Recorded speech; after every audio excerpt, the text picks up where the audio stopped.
Class 10th आपके science का lesson 14 sources of energy, मतलब एनर्जी कहाँ से मिलती है उसको कहते हैं सोर्स। तो sources of energy lesson start कर रहे हैं, लेसन 14 है। अभी भी इस चैनल पर नए हो तो इसको सब्सक्राइब करो जिससे आने वाले सारे वीडियो आपको मिलते रहें। तो स्टार्ट करते हैं वीडियो को। लेसन एनर्जी के ऊपर है। In class 9th we have learn that total energy during a physical और केमिकल प्रोसेस इज कंजर्व्ड, मतलब किसी भी फिजिकल या केमिकल प्रोसेस में जो एनर्जी होती है वो कंजर्व रहती है। कंजर्व रहती है मतलब ख़त्म नहीं होती है, एक तरीके से दूसरे तरीके में बदल जाती है। Why then do we hear so much about the energy crisis, मतलब फिर हम एनर्जी के क्राइसिस को क्यों पढ़ते हैं, बहुत सुनता है एनर्जी क्राइसिस है, एनर्जी क्राइसिस है, तो ऐसा क्यों। If energy can neither be created nor destroyed, मतलब एनर्जी को ना तो बनाया जा सकता ना बिगाड़ा जा सकता, ना ही क्रिएट किया जा सकता ना ही डिस्ट्रॉय कर सकते हैं। Then we should have no worries, तो हमें कोई चिंता नहीं होना चाहिए। We should be able to perform endless activity without thinking about energy resources, हम कोई भी काम कर सकते हैं। एंडलेस एक्टिविटीज मतलब बिना सोचे समझे कोई भी काम कर सकते हैं, है ना, हमें टेंशन नहीं होना चाहिए।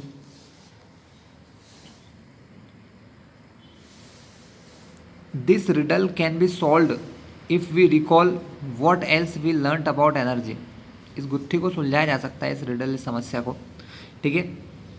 Energy comes in different form, energy अलग अलग तरीके से आती है। And one form can be converted to another, और एक फॉर्म जो होता है एनर्जी का एक फॉर्म दूसरे फॉर्म में बदला जा सकता है।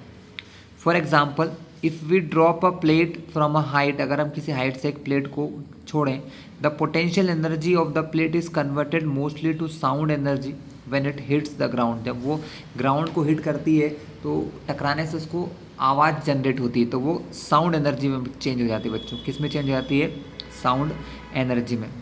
If we light a candle, अगर हम एक कैंडल जलाएं, the process is highly exothermic so that the chemical energy in the wax is converted into heat energy, तो केमिकल एनर्जी किस में कन्वर्ट हो जाती है बच्चों, हीट एनर्जी में कन्वर्ट हो जाती है। And light energy also on burning, ठीक है, हीट और लाइट में चेंज हो जाती है जब हम किसी चीज़ को बर्न करते हैं। What other product are obtained when we burn a candle, और भी क्या चीज़ें बच्चों निकलती हैं जब हम बर्न करते हैं, कुछ गैसेस भी निकलती बच्चों जैसे CO2। The total energy during a physical और chemical process remains the same, but suppose we consider the burning candle again, मतलब टोटल एनर्जी जो है फिजिकल केमिकल चेंज में वो सेम रहती है, but suppose we consider the burning candle again, can we somehow put together the heat and light generated along with product of the reaction to get back the chemical energy in the form of wax, क्या हम ऐसा फिर से कर सकते हैं, जितनी heat और लाइट हमने दी है उसी को यूज़ करके क्या फिर से वही वैक्स बना सकते हैं। तो let us consider another example. Suppose we take 100 ml of water which has a temperature 75 degrees Celsius या 348 Kelvin and leave it in a room where the temperature is 25 degrees Celsius. What will happen? क्या होगा? Is there any way of collecting all the heat lost to environment and making the water hot once it has cooled down? मतलब अगर जैसे हम इसको 75 degree गर्म पानी को रूम टेम्परेचर पर रखेंगे बच्चों, तो पानी का जो टेम्परेचर धीरे धीरे कम हो जाएगा, वो भी रूम टेम्परेचर में आ जाएगा। तो क्या कोई तरीका है जो ये इन्होंने हीट एनर्जी लॉस्ट की है एनवायरनमेंट में, जो एनर्जी इन्होंने एनवायरनमेंट में लॉस करी है, जो पानी इसके अंदर जो एनर्जी थी वो हवा में फैल गई, तो क्या वो वापस दी जा सकती है उसको सेम वे में, उसी तरीके से जिस प्रकार उसने दी है, क्या एटमॉस्फेयर से वो ले सकता है? Not possible here. In any example that we consider, we will see that energy in the usable form is dissipated to surrounding, मतलब यूजेबल फॉर्म जिसको हम यूज़ कर सकते हैं, एनर्जी तो बहुत है बच्चों लेकिन यूज़ करने लायक एनर्जी जिसको हम यूज़ कर सके, इस डेसिपिटेटेड टू सराउंडिंग, अपने आसपास के सराउंडिंग में चली जाती है। इन लेस यूजेबल फॉर्म, और कम यूज़ होने वाले फॉर्म में। Hence any source of energy we use to do work is consumed and can not be use again, मतलब हम जो यूज़ कर रहे हैं एनर्जी का, वो एनर्जी को हम जब कंज्यूम कर लेते हैं तो उसको यूज़ करना फिर से पॉसिबल नहीं होता है, हमारे पास ऐसे साधन नहीं है, ऐसे सोर्सेज नहीं है, ठीक है, जो फिर से उसको दे सके। तो सबसे ज़रूरी चीज़ है बच्चों यूजेबल फॉर्म ऑफ एनर्जी, कि हम जो एनर्जी यूज़ करते हैं क्या वो यूजेबल फॉर्म है या नहीं है। तो what is a good source of energy, एक एनर्जी का अच्छा सोर्स क्या होगा। What can then be considered a good source of energy, क्या चीज़ अच्छा सोर्स कहा जा सकता है एनर्जी का। We in our daily life use energy from various sources for doing work, हम अलग अलग चीज़ों से एनर्जी लेते हैं काम करने के लिए। We use diesel to run our train, diesel से हमारी ट्रेन चलाते हैं। We use electricity to light our street lamp, electricity से स्ट्रीट लाइट जलाते हैं। और we use energy in our muscles to cycle to school, और हमारे शरीर की मसल्स से जो फोर्स लगाकर साइकिल से स्कूल जाते हैं। इस टाइप के बहुत सारे काम हम करते हैं।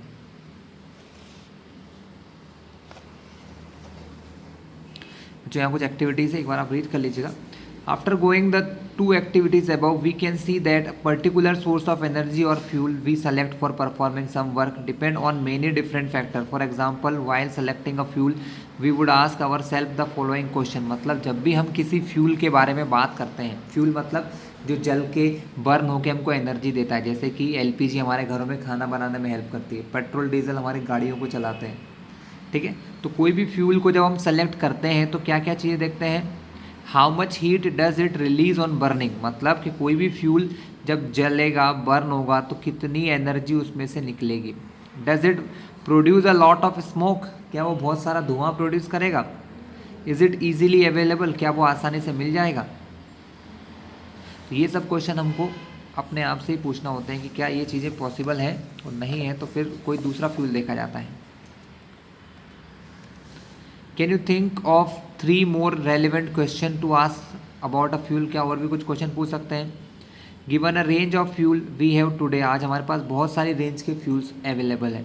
What are the factor which would limit our choice when it comes to a particular task, जब हम कोई एक पर्टिकुलर काम करते हैं तो हमको किन किन चीज़ों को ध्यान में रखना होता है। जैसे कि कुकिंग करते समय हमारे घर में, would the fuel selected also depend on the work to be done, कितना काम वो करता है ये भी हमको देखना होता है कि वो कितना खाना बनवा सकता है या कितनी देर तक एनर्जी दे सकता है।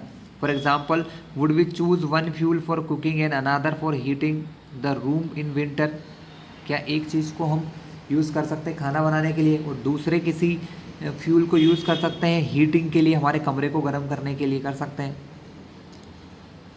We could then say that a good source of energy would be one, मतलब एनर्जी देने का अच्छा सोर्स यानी अच्छे फ्यूल की, बच्चों ये क्वेश्चन बनेगा आपके पास कि अच्छे फ्यूल के क्या कैरेक्टरिस्टिक है, गुड फ्यूल की क्या कैरेक्टरिस्टिक है, आपसे पूछा जाता है इस पर। ये जो 4 पॉइंट है आपके लिए क्वेश्चन है, 3 पॉइंट तो ऊपर थे। Which would do a large amount of work per unit volume of mass, मतलब जो थोड़े से यूनिट वॉल्यूम या थोड़े से मास में बहुत सारा काम कर दे, बहुत सारी एनर्जी दे दे, उसको क्या कहते हैं, अच्छा फ्यूल कहते हैं। बी इजीली एक्सेसिबल, बहुत आसानी से इसका यूज़ किया जा सके, एक्सेसिबल मतलब यूज़ करना। Be easy to store and transport, उसको स्टोर करना और एक जगह से दूसरी जगह भेजना आसान हो। Perhaps most importantly be economical, कैसा हो, इकोनॉमिकल हो। तो यहाँ पर कुछ क्वेश्चन है। What are the good source of energy बच्चों, तो ये आपके सामने पॉइंट्स है सारे। व्हाट इज़ गुड फ्यूल, ये दोनों एक ही चीज़ में लिख सकते हैं। चलिए अब हम आगे की ओर मूव करते हैं। Conventional source of energy,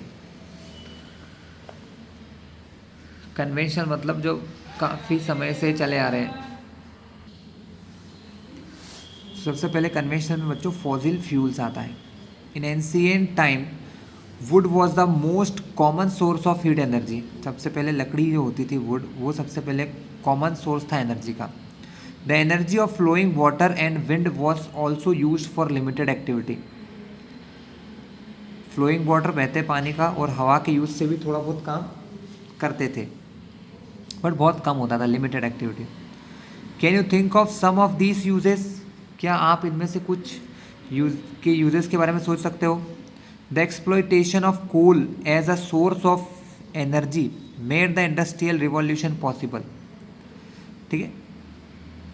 the exploitation of कोल मतलब कोयले की जब खोज हुई उसके बाद से है ना। इंडस्ट्रियल रिवॉल्यूशन आया, इंडस्ट्रीज में इसका बहुत ज़्यादा यूज़ हुआ, ठीक है। Increasing industrialisation has led to better quality of life, ज़्यादा इंडस्ट्रियलाइजेशन होने से बच्चों क्या हुआ, लाइफ बेटर हुई all over the world. It has also caused a global demand for energy, और एनर्जी की डिमांड पूरी वर्ल्ड में होने लगी, टू ग्रो ट्रेमेंडस रेट, बहुत जल्दी से। द ग्रोइंग डिमांड मतलब बढ़ती हुई demand for energy was largely made by the fossil fuel, सबसे ज़्यादा एनर्जी किससे मिलती है, फॉसिल फ्यूल से मिलती है बच्चों। फॉसिल फ्यूल में क्या आता है, कोल, कोयला एंड पेट्रोलियम, और पेट्रोलियम आता है बच्चों। Our technologies were also developed for using these, हमारी टेक्नोलॉजी भी इनको बढ़ाने में लगी हुई है और इसी का यूज़ कर रहे हैं, ठीक है, using these energy sources. But these fuels were formed over millions of year ago and there are only limited reserve, मतलब ये बहुत सालों में बनते हैं और इनके लिमिटेड रिजर्व है। कैसे रिजर्व है, लिमिटेड रिजर्व है। The fossil fuels are non renewable source of energy, fossil fuel कैसे हैं, नॉन रिन्यूएबल सोर्स है एनर्जी के। So we need to conserve them, हमें उन्हें क्या करना होता है, कंजर्व करना होता है। If we were to continue consuming these sources at such alarming rate, अगर इस स्पीड से हम लोग इनका यूज़ करते रहे, we would soon run out of energy, तो हमें एनर्जी की दिक्कत हो जाएगी। In order to avoid this alternate sources of energy was explored, तो इसके अलावा अल्टरनेट सोर्स भी बनाए जा रहे हैं बच्चों। अल्टरनेट मतलब जो दूसरे सोर्सेज हैं उनका भी यूज़ करना चालू किया जा रहा है, बनाया जा रहा है।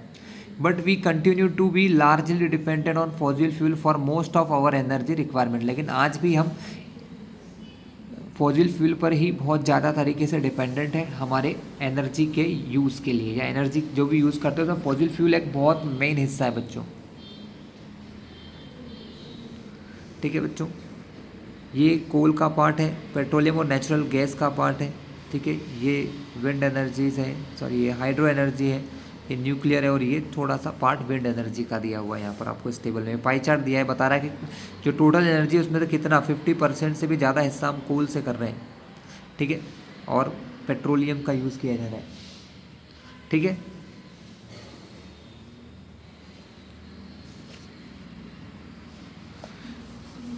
Burning fossil fuel has other disadvantage too, बहुत सारे अलग अलग डिसएडवांटेज भी हैं। We learned in class 9th about the air pollution caused by burning of coal, कोयले के बर्न होने से क्या होता है, एयर का पॉल्यूशन होता है, और पेट्रोलियम प्रोडक्ट को भी बर्न करने से जब चीज़ें होती हैं। The oxide of carbon, carbon के ऑक्साइड, नाइट्रोजन के ऑक्साइड, सल्फर के ऑक्साइड जो रिलीज होते हैं बर्निंग के समय, जलते समय जब ये चीज़ें निकलती हैं, सल्फर का ऑक्साइड, नाइट्रोजन का या कार्बन का।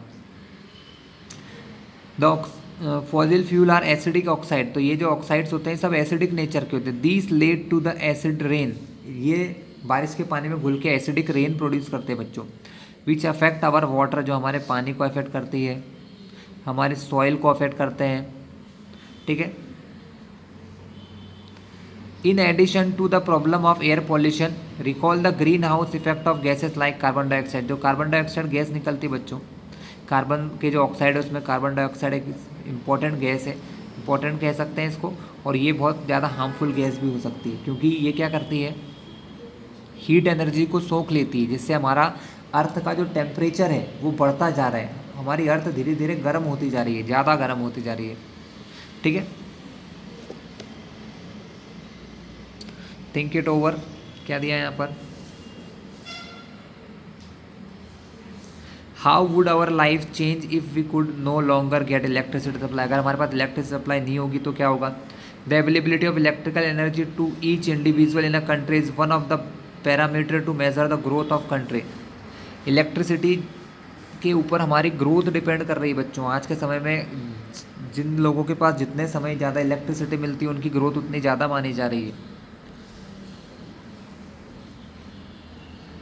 The pollution caused by burning fossil fuel, the pollution caused by burning fossil fuels can be somewhat reduced by increasing the efficiency of combustion process and using various techniques to reduce escape of harmful gases and ashes into the surrounding.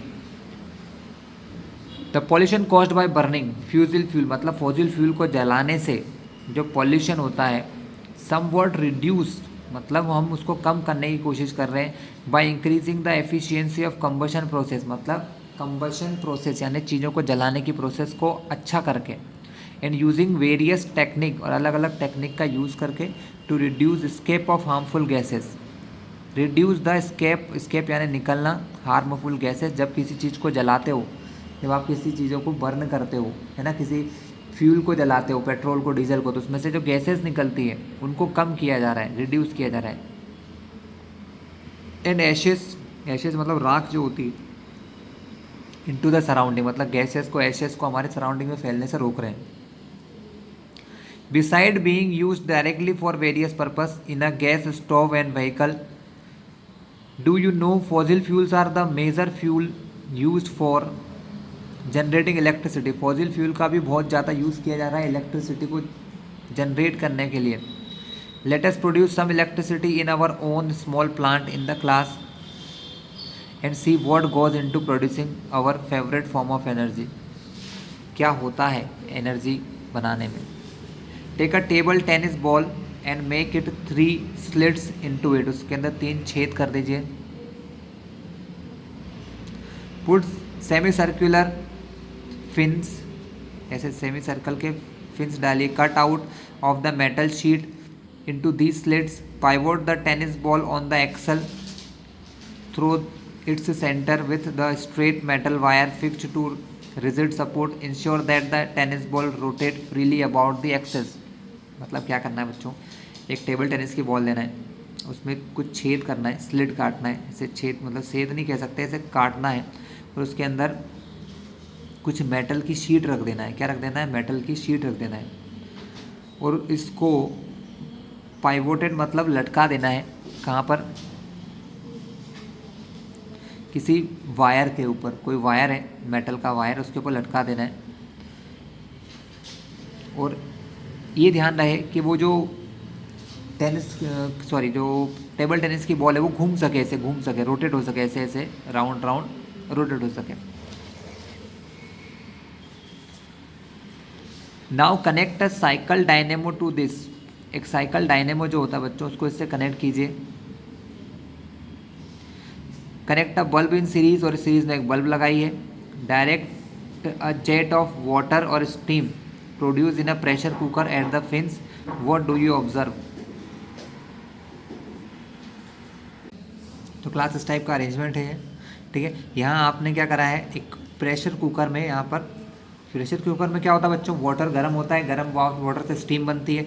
हमने इस pipe के through उस steam से क्या कर रहे हैं, हम इस टेनिस की बॉल को, है ना, घुमा रहे हैं, ठीक है। और इससे एक डायनेमो बन रहा है, और डायनेमो के थ्रू हम बल्ब का यूज़ कर रहे हैं, बल्ब जलाने में इसका यूज़ किया जा रहा है।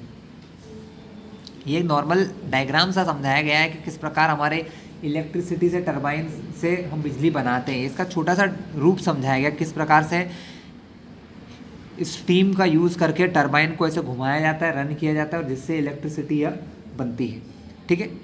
ये घूमेगा बच्चों, इससे डायनेमो जुड़ा है तो डायनेमो घूमेगा। This is our turbine for generating electricity. The simplest turbines have 1 moving part, उसके अंदर क्या होता है, 1 मूविंग पार्ट होता है। A rotor blade assembly, the moving fluid act on the blade to spin them and impart energy to rotor. Thus we see that basically we need to move the fan. क्या बोला उन्होंने, this is our turbine for generating electricity. ये जो arrangement दिया गया ऊपर अभी, ये हमारी इलेक्ट्रिसिटी के जनरेशन के लिए पावर प्लांट्स में लगा होता है। हाइड्रो पावर प्लांट में भी होता है, कोल पावर प्लांट में भी होता है। The simplest turbine have 1 moving part, उनके अंदर एक मूविंग पार्ट होता है टरबाइन में, एक रोटर या ब्लेड होता है। The moving fluid act on the blade to spin them and impart energy to the rotor. मतलब ये देखिए कि यहाँ पर जो स्टीम आती है, इस प्रकार नदियों में वाटर रहता है रिवर्स में, वो पानी से घूमता है ना। जो डैम्स होते हैं उनमें पानी से इस रोटर को घुमाया जाता है। इससे जुड़ा हुआ जो डायनेमो होता है, इसका भी एक रोटर रहता है, वो इससे जुड़ा रहता है। तो डायनेमो के अंदर जब ये रोटेशन होता है तो यहाँ बिजली प्रोड्यूस होती है। पहले ये ब्लेड घूमते हैं, ब्लेड की स्पीड से ये डायनेमो के अंदर लगी हुई मशीन घूमती है, ठीक है। Thus we see that basically we need to move the fan, तो हमको क्या करना होता है, फैन को रोटेट करवाना होता है। The rotor blade with speed which would turn the shaft of the dynamo and convert the mechanical energy into electrical. जो फैन होता है वो रोटर से जुड़ा होता है, किससे जुड़ा होता है, रोटर मतलब हमारे डायनेमो के अंदर जुड़ा होता है, ठीक है, जिससे कि हम एक फिक्स्ड स्पीड पर घुमाकर इससे क्या बना सकते हैं, मैकेनिकल एनर्जी को इलेक्ट्रिकल में कन्वर्ट कर सकते हैं। The form of energy which has become a necessity in today's scenario, आज के समय में जो इलेक्ट्रिसिटी है वो सबसे ज़रूरी हो गई है, हवा, पानी और इलेक्ट्रिसिटी। जैसे हो गया ना कि आपको हवा चाहिए, वाटर चाहिए, खाना चाहिए, वैसे आज के समय में इलेक्ट्रिसिटी हो चुकी है। The various ways in which this can be done depend upon availability of resource, किस पर डिपेंड करता है, रिसोर्स की अवेलेबिलिटी पर, रिसोर्स कितना अवेलेबल है आपके पास। We will see how various source of energy can be harnessed to run the turbine and generate electricity in the following sections. तो हम क्या देखेंगे यहाँ पर, we will see how various source of energy can be harnessed to run the turbine. हम ये देखेंगे अलग अलग जो सिस्टम है वो किस प्रकार ब्लेड को घुमाने में काम आते हैं और इलेक्ट्रिसिटी को बनाने में काम आते हैं। सबसे पहले आता है थर्मल पावर प्लांट। सो हम देखेंगे कि थर्मल पावर प्लांट क्या होता है, उसमें किस प्रकार हम इलेक्ट्रिसिटी जनरेट करते हैं, है ना।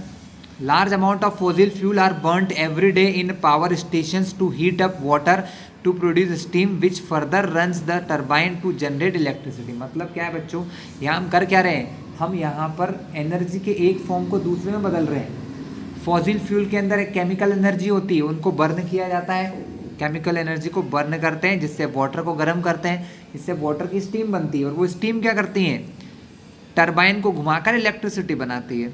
The transmission of electricity is more efficient than transporting coal और petroleum over the same distance. मतलब ऐसा इसलिए करते हैं क्योंकि हमको एनर्जी जो एक जगह से दूसरी जगह भेजना होती है उसमें इलेक्ट्रिसिटी सबसे बेस्ट है। इलेक्ट्रिसिटी को एक जगह से दूसरी जगह बहुत आसानी से शिफ्ट किया जा सकता है।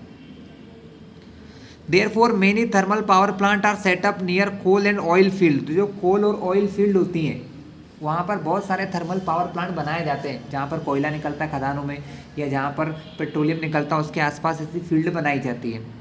The term thermal power plant is used since fuel is burned. इसको थर्मल पावर प्लांट क्यों कहते हैं, क्योंकि यहाँ पर फ्यूल को बर्न किया जाता है जिससे हीट एनर्जी बनती है, वो हीट एनर्जी इलेक्ट्रिसिटी में कन्वर्ट होती है और हीट को साइंस में थर्मल कहते हैं बच्चों, इसलिए इसको थर्मल पावर प्लांट कहा जाता है। हाइड्रो पावर प्लांट, हाइड्रो यानी वाटर, तो another traditional source of energy was the kinetic energy of flowing water. मतलब जो पानी बहता है उसके अंदर क्या होती है, काइनेटिक एनर्जी होती है, और the potential energy of water at height. और अगर पानी किसी हाइट पर रखा हुआ है तो उसके अंदर एक पोटेंशियल एनर्जी होती है। Hydro power plant convert the potential energy of falling water into electricity. जो फॉलिंग वाटर होता है मतलब डैम्स में जो हम पानी रोकते हैं किसी हाइट पर बच्चों, उनको हाइट से नीचे की ओर गिराया जाता है जिससे कि वो उनके अंदर बहुत सारी काइनेटिक एनर्जी आ जाए, ठीक है। और वो काइनेटिक एनर्जी टर्बाइंस पर घूमती है और ब्लेड को घुमाकर एनर्जी क्रिएट करती है। Since there are very few waterfalls, लेकिन बहुत ज़्यादा वाटरफॉल्स नहीं है, झरने जो है वाटरफॉल्स बहुत कम है, which could be used as a source of potential energy. So hydro power plant are associated with dams. तो यहाँ पर क्या होता है, हाइड्रो पावर प्लांट किस चीज़ की हेल्प से करे जाते हैं, डैम्स बनाए जाते हैं बच्चों। इन द लास्ट सेंचुरी, पिछले 100 सालों में, a large number of dams were built all over the world. हर जगह पर कई सारे डैम बनाए गए, हर कंट्री में बने बच्चों, हमारे देश से लेके हर एक छोटे से छोटे कंट्री में भी शायद डैम होगा ही होगा। As we can see from figure 14.1, a quarter of our energy required in India as made by hydro power plant. मतलब हमारे यहाँ 4 पार्ट, जो अगर टोटल एनर्जी है उसका 4 पार्ट, 1/4 पार्ट जो है वो हाइड्रो पावर स्टेशन से ही मिलता है, डैम्स के थ्रू ही हमको मिलती है electricity. In order to produce hydro electricity, अगर आपको हाइड्रो इलेक्ट्रिसिटी मतलब पानी से इलेक्ट्रिसिटी बनाना है, high rise dam are constructed on the river. मतलब किसी रिवर पर, ऊंचाई पर हमको डैम बनाना पड़ेगा जहाँ पर पानी भी इकट्ठा हो सके और ऊंचाई पर। To obstruct the flow of water and thereby collect water in larger reservoir. मतलब इसको बहुत ज़्यादा पानी में, मतलब बहुत ज़्यादा पानी इकट्ठा करना पड़ता है। डैम कितने बड़े बड़े होते हैं बच्चों, किलोमीटर्स में फैले होते हैं, बहुत सारे किलोमीटर्स में फैले होते हैं, बड़े बड़े होते हैं। The water level rises and in this process the kinetic energy of flowing water get transformed into potential energy. चलते हुए पानी को रोका जाता है तो काइनेटिक एनर्जी किस में चेंज हो जाती है? पोटेंशियल एनर्जी में। The water from the high level in the dam is carried through pipe, उसको पाइप्स के थ्रू ले जाया जाता है टू द टरबाइन, टरबाइन के पास, at the bottom of dam, कहाँ पर? डैम के निचले हिस्से में, बॉटम ऑफ द डैम। आप देख सकते हैं यहाँ पर एक डायग्राम सा दिया है छोटा सा, है ना। ये बड़ा सा रेजर्वोयर जहाँ पर होता है, ठीक है, और ये पावर हाउस जनरेटर जहाँ पर हमारे टरबाइन होते हैं, पाइप्स के थ्रू यहाँ पर पानी ले जाया जाता है, ठीक है, और बाद में वो वाटर फिर से रिवर में चला जाता है, ठीक है।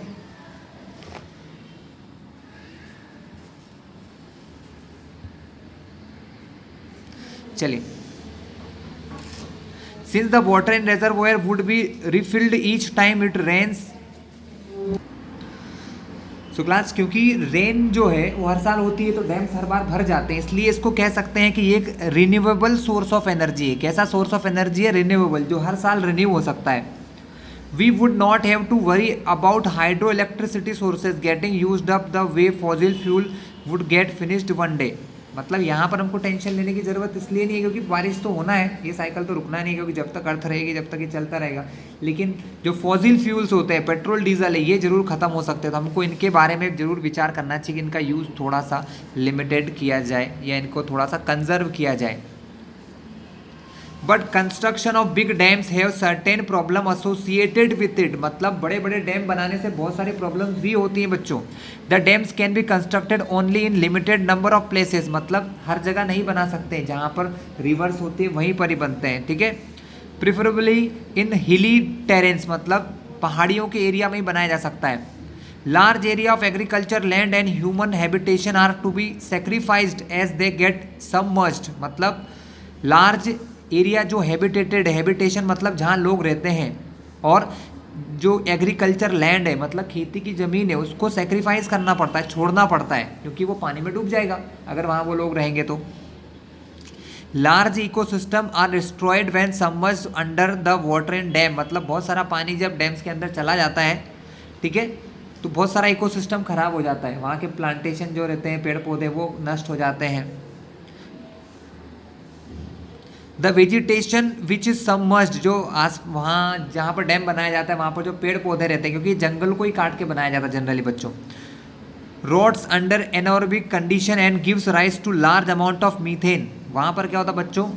एनारोबिक रेस्पिरेशन होता है और बहुत सारी मीथेन गैस प्रोड्यूस हो जाती है, which is also a green house gas, जो कि हमारे एनवायरनमेंट को अगर फैलती है, काम की गैस है मीथेन, अगर स्टोर कर लो तो, नहीं करो तो ये बहुत नुकसानदायक है, क्योंकि एक ग्रीन हाउस गैस होती है बच्चों।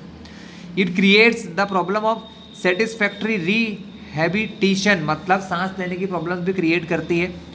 Displaced people, opposition to construction of Tehri dam on the river Ganga and Sardar Sarovar project on river Narmada are due to such problem. तो इस प्रकार की प्रॉब्लम की वजह से जो डैम बनाया गया था, तहरी डैम जो रिवर गंगा पर बना है, और सरदार सरोवर प्रोजेक्ट जो हमारी नर्मदा नदी पर बना है, इसका भी अपोज हमारे लोगों ने किया था। Improvement in the technology for using conventional sources of energy. Biomass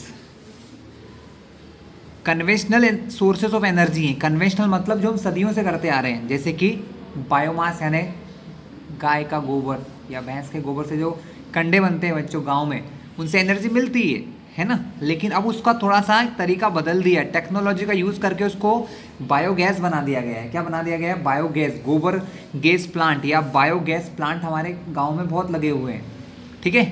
तो we mention earlier that wood has been use for a fuel for a long time. मतलब वुड यानी लकड़ी का हम बहुत समय से यूज़ कर रहे हैं, किस लिए? फ्यूल के तौर पर। If we can ensure that enough trees are planted a continuous supply of fire wood can be assured. मतलब अगर हम रेगुलर ट्रीज लगाते जाएंगे तो हम ट्रीज को कट करके यूज़ भी कर सकते हैं।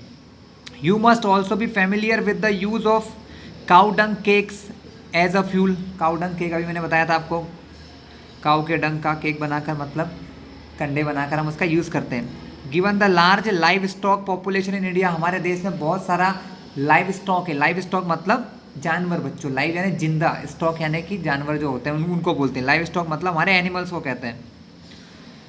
This can also assure as a steady source of fuel, तो ये भी हमारे लिए अच्छा सोर्स हो सकता है फ्यूल का।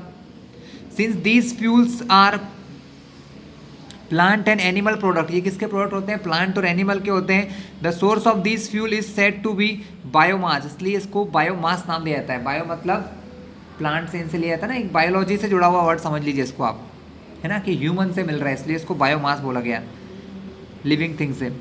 These fuels however do not produce much heat of burning and a lot of smoke is given out when they are burn, मतलब जब इनको जलाया जाता है तो बहुत सारी स्मोक देते हैं। Therefore technology inputs to improve the efficiency of this, तो इनको इम्प्रूव किया गया टेक्नोलॉजी की हेल्प से बच्चों।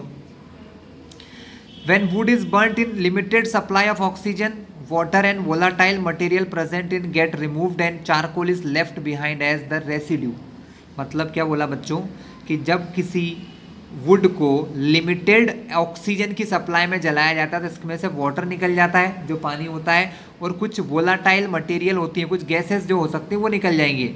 जो बचा हुआ चीज़ है उसको कहते हैं charcoal. Charcoal is left behind as the residue. Charcoal burn without flame, charcoal जो होता है एक टाइप से कोयला ही कह सकते हो। चारकोल जो होता है बर्न विदाउट फ्लेम, वो बिना फ्लेम के चलता है।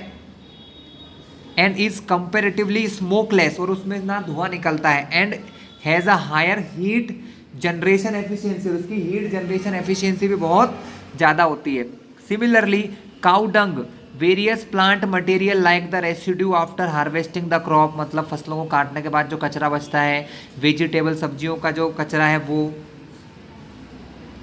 Sewage are decomposed in the absence of oxygen, उसको ऑक्सीजन की एब्सेंस में डिकम्पोज किया जाता है, छोटे छोटे टुकड़ों में तोड़ के बायोगैस बनाई जाती है बच्चों। क्या बनाई जाती है, बायोगैस। इसका एक प्लांट बनता है जहाँ पर ऑक्सीजन नहीं होती है, बंद होता है, अंडर अर्थ, अर्थ जमीन के अंदर बनाया जाता है। Since the starting material is mainly cow dung, लेकिन इसमें काउ डंग ही ज़्यादातर यूज होता है। It is popularly known as gobar gas, इसलिए गाँव में इसको गोबर गैस भी कहा जाता है। Biogas is produce in a plant as shown in the figure 14.4, आपको इसका डायग्राम दिखाया जाता है बच्चों इस टाइप से।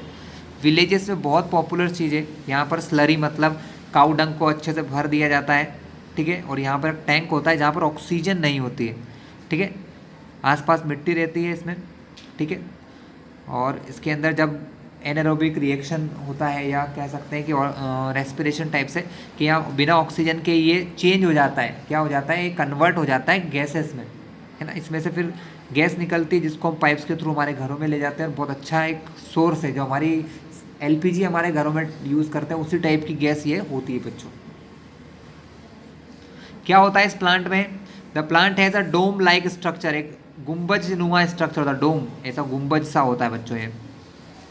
बिल्ट विथ ब्रिक्स, ईंटों से बनाया जाता है। A slurry of cow dung and water is made in the mixing tank, इस टैंक के अंदर क्या होता है, काउ डंग और वाटर के साथ पेस्ट जैसा बनाकर उसको फिल कर देते हैं। The digester is a sealed chamber, digester क्या होता है, सील्ड चेम्बर होता है in which there is no oxygen, जहाँ पर ऑक्सीजन बिल्कुल भी नहीं होती है। एनएरोबिक माइक्रो ऑर्गेनिज्म होते हैं that do not require oxygen, decomposes और break down complex compound of cow dung into slurry, वो कॉम्प्लेक्स कंपाउंड जो काउ डंग में होते हैं उनको चेंज कर देते हैं। It takes a few days for the decomposition process, इसमें कुछ समय भी लगता है, कुछ दिन भी लगते हैं। To complete and generate gases like methane, carbon dioxide, hydrogen and hydrogen sulphide, इस प्रकार की गैसेस उस टैंक में बन जाती हैं। The biogas is stored in a gas tank above the digester from which they are drawn through pipes for use, और वहाँ से वो पाइप के थ्रू हमारे यूज़ में आ जाती है। यहाँ देख सकते हैं, यहाँ पर एक क्रिएट होता है, ऊपर एक टैंक होता है जिसके अंदर ये गैस फिल हो जाती है, फिर इन फिल्ड गैस को हम हमारे घरों में यूज़ कर सकते हैं through the pipes. Biogas is an excellent fuel as it contains up to 75% methane, क्योंकि इसके अंदर 75% मीथेन गैस होती है। इट बर्न विदाउट स्मोक, बिना धुएं के जलती है। लीव्स नो रेसिड्यू, कोई भी रेसिड्यू खराब चीज़ नहीं बचती है। लाइक ऐश इन वुड, जैसे कि राख होती है लकड़ी को जलाने पर। Charcoal and coal burning, it is its heating capacity is high. Biogas is also use for lightning, lightning के लिए भी इसका यूज किया जा सकता है। The slurry left behind is removed periodically and used as excellent manure, मतलब जो बचता है इसके बाद जो स्लरी बचता है, मतलब जो खाद सा मटेरियल बचता है बच्चों, बहुत अच्छा मैन्योर होता है, नेचुरल खाद होता है एक टाइप का। इसको हम हमारी फील्ड में डालेंगे तो खेतों की फर्टिलिटी भी बढ़ जाती है। रिच इन नाइट्रोजन, उसमें बहुत सारा नाइट्रोजन फॉस्फोरस होता है जो कि हमारी सॉइल या मिट्टी को चाहिए होता है। The large scale utilisation of bio waste and sewage material provide a safe and efficient method of waste disposal beside supplying energy and manure, मतलब ये मैन्योर खाद भी देता है हमको, एनर्जी भी देता है, और सबसे अच्छी बात कि जो वेस्ट मटेरियल है उसको अपन एक जगह डिस्पोज भी कर सकते हैं। काऊ डंग गाँव में इधर उधर पड़ा रहता है, लेकिन अगर उसको एक जगह डिस्पोज कर देंगे तो स्वच्छता भी बनी रहेगी, साफ सफाई भी बनी रह सकती है। Biomass is also a renewable source of energy, ये भी कैसा है, रिन्यूएबल सोर्स है, क्योंकि एनिमल तो रहेंगे ही रहेंगे, तो बायोमास भी बन सकता है। तो ये बहुत अच्छा वे बनाया गया है टेक्नोलॉजी की हेल्प से, जिससे कि एक ट्रेडिशनल चीज़ को, काऊ डंग जैसी ट्रेडिशनल चीज़ का एक बहुत अच्छा यूज़ यहाँ पर किया जा रहा है बच्चों। Next is wind energy. Wind energy देख लेते हैं हम लोग क्या होता है। आप लोगों ने आपके आसपास के पहाड़ियों में ऐसे पंखे देखे होंगे बड़े बड़े से, है ना। विंड एनर्जी आजकल हर जगह है, हर किसी ने जाते आते देखा ही होगा। We saw in class 9th how unequal heating of land mass and water bodies by solar radiation generate air movement, मतलब हमारी अर्थ की हर जगह पर अलग अलग टाइप से हीट होती है बच्चों। कुछ जगहें पानी के पास होती है, कुछ ऊंचाई पर होती हैं, तो हर जगह सन की लाइट डिफरेंट मिलती है, और सन की डिफरेंट लाइट की वजह से क्या होता है, एयर क्रिएट होती है, हवा बनती है बच्चों। And causes wind to flow, इससे हवा, तेज हवाएं चलती हैं। This kinetic energy of wind can be use to do work, जो हवाओं की एनर्जी होती है उससे हम कुछ काम करवा सकते हैं, है ना, उसका भी यूज कर सकते हैं। This energy was harnessed by wind mill, wind mill मतलब पवन चक्की कहते हैं बच्चों, विंड मिल जो होती है, in the past to do mechanical work, इससे मैकेनिकल काम किया जाता था पहले के समय में। इससे क्या किया जाता, मैकेनिकल वर्क करते थे। For example in water lifting pump the rotatory motion of wind mill is utilise to lift water from well, एक कुएं में से पानी बाहर निकालने के लिए इसका यूज़ किया जा सकता है। Today wind energy is also use to generate electricity, आजकल इसका यूज़ इलेक्ट्रिसिटी के जनरेशन में करते हैं।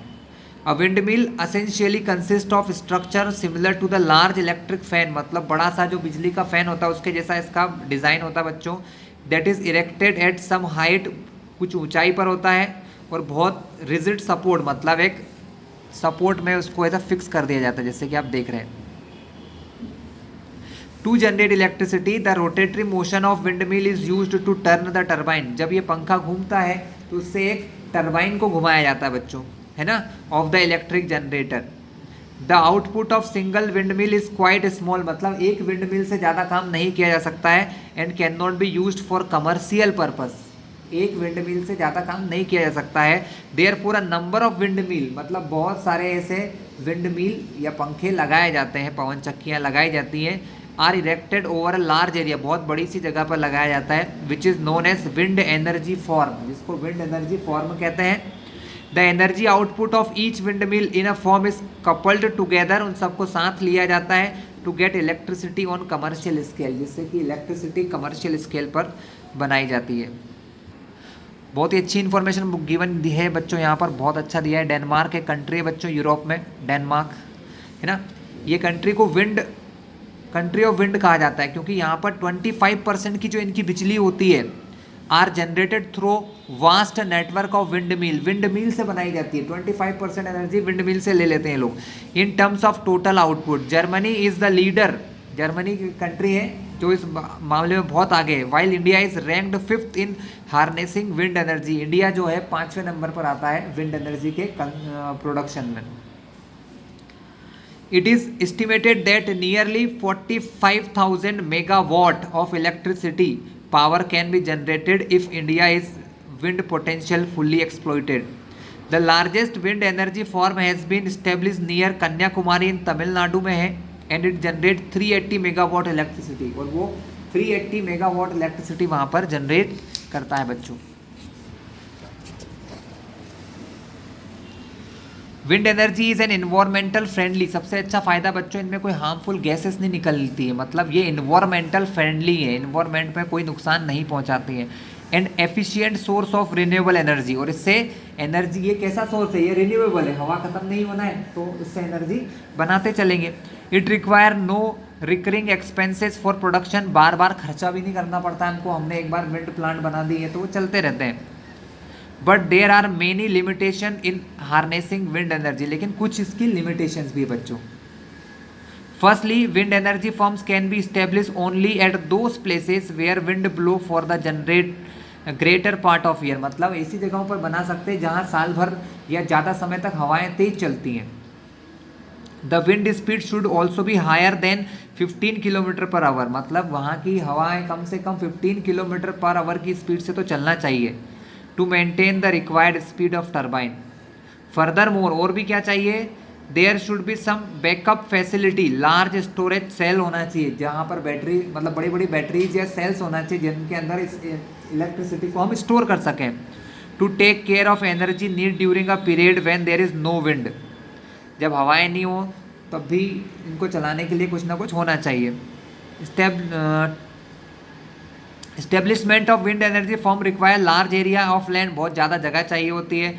For 1 megawatt generator the firm needs about 2 hectare, 2 hectare ज़मीन चाहिए कम से कम 1 मेगावाट पावर जनरेट करने के लिए। The initial cost of establishment of the firm is quite high, शुरुआत में बहुत पैसा लगता है। Moreover since the tower and blades are expose to the vagaries of nature like rain, sun, storm and cyclone, they need a high level maintenance, मतलब इनको नुकसान भी हो सकता है, किससे इनको नुकसान हो सकता है, रेन से, सन से, कुछ तूफान साइक्लोन से, ये जो विंड मिल के पंखे हैं टूट भी सकते हैं, है ना, तो एक ये थोड़ा बहुत मेंटेनेंस यहाँ पर हो सकता है बच्चों।